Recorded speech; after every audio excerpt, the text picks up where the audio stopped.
Photographs freeze moments. They don't freeze meaning, which is why an image can hold everything you recognize and nothing you feel. This is Dear Future Overlords, The Past is Acting Weird Again. Episode 4, Remembering the Present. Part 1. Photographs are really weird things, aren't they?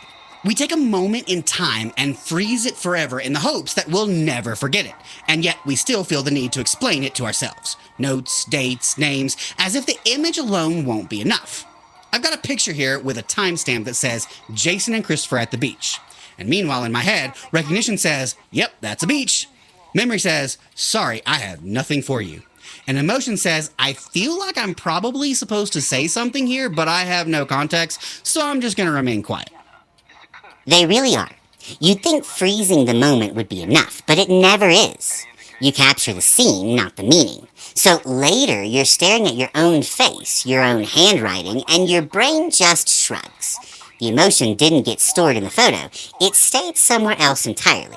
Which is kind of funny, considering how confident humans are when they take pictures.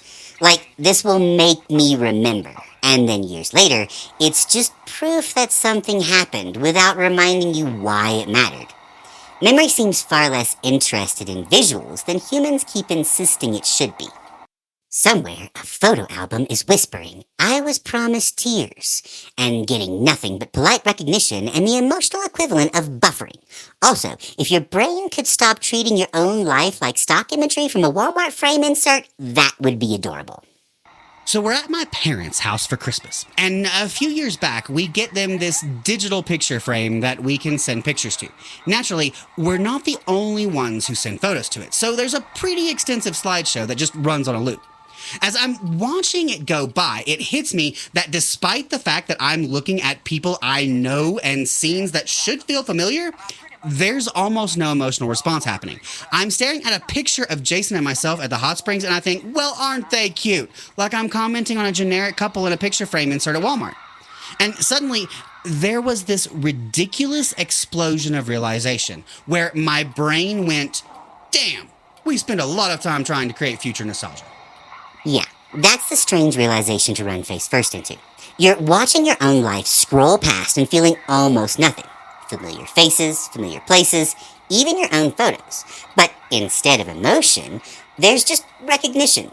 Like flipping through someone else's memories that happen to have your name on them. And that's when the question sneaks in. If this doesn't pull anything loose, why are humans so confident that taking the picture is the same thing as keeping the feeling? Standing there, you could feel the gap. The difference between documenting a moment and actually living one that settles in. You don't notice it most of the time, you just feel it when it's missing. After this trip, I felt the need to get 2 digital frames, one for home and one for my desk at work. It feels like overcompensation.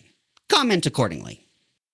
Ah yes, the classic human fix. My feelings didn't load, so I bought more screens. 2 frames is not overcompensation. It's just you attempting to brute force meaning with Wi-Fi and spite. But let the readers judge. In that moment, it finally clicked that nostalgia isn't just a side effect of living, it's something we actively try to set up as we go. We plan for it, we prepare for it, we quietly hope certain moments will matter later. And the strange part is how little control we actually have over which experiences get stamped as meaningful. You can do everything right and still miss it. You can do nothing special at all and accidentally create something that sticks. And yet, we keep trying anyway. Yeah, that's the gut punch.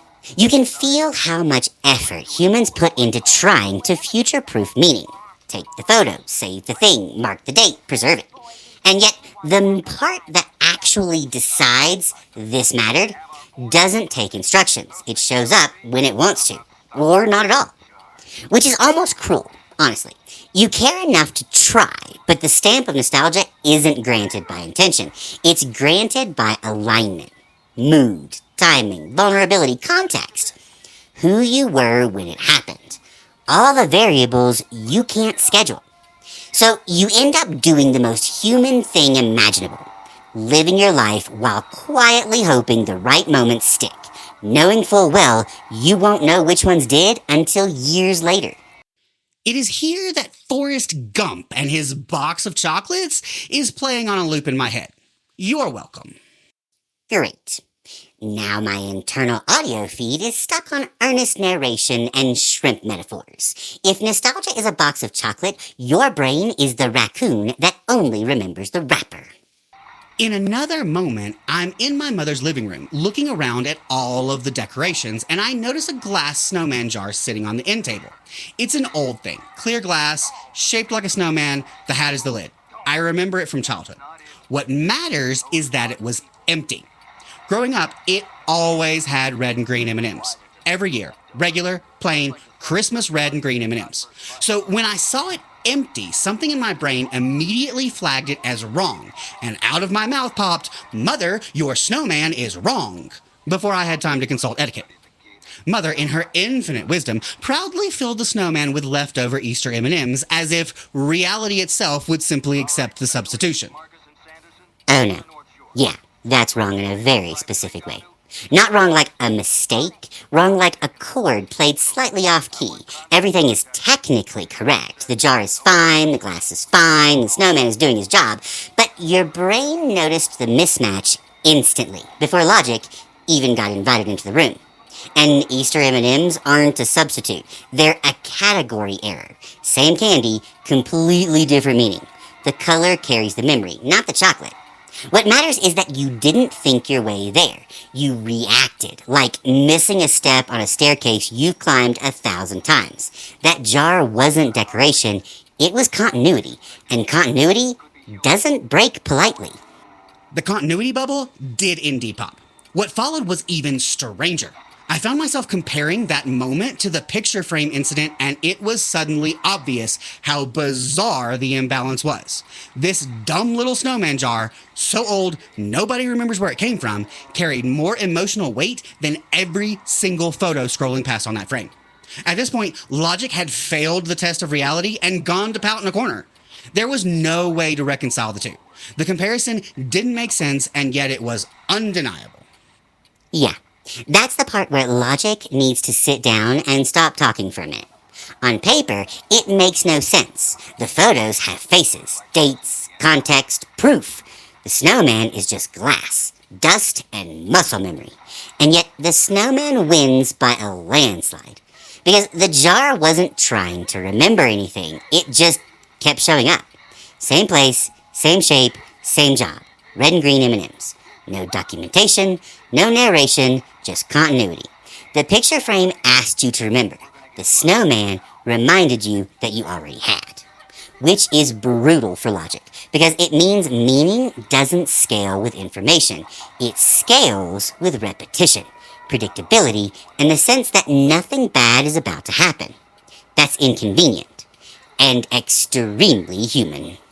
So then, how do we look at an experience and say, this will matter in 10 years? Or maybe the better question is, how do we go through life deciding which experiences are important to the future us? The plainly obvious answer is that you don't. And that's weirdly comforting. It means you don't have to curate your life in real time. You just experience it. You live it. You let it happen. Then 10 years from now, you hear a jingle, or you smell something baking, or some completely unimportant detail reaches out of nowhere, grabs you by the collar, and yanks you backward without asking permission.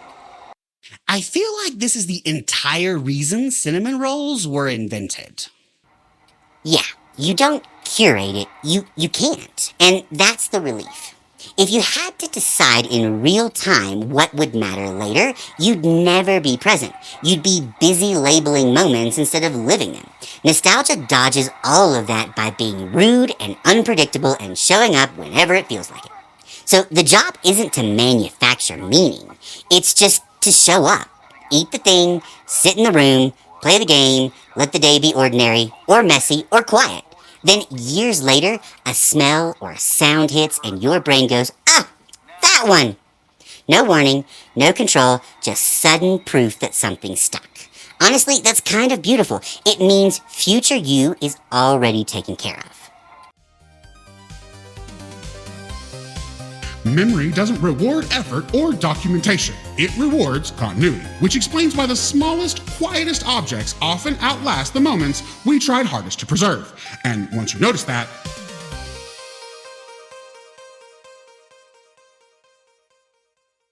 this has been a production of Dear Future Overlords, written, read, and produced by Christopher Gullidge. Thank you for listening. We exist across the ether. Like, share, follow, subscribe. Feed the philosophy, fuel the sarcasm. Visit shop.dearfutureoverlords.com. Transparency for our future overlords.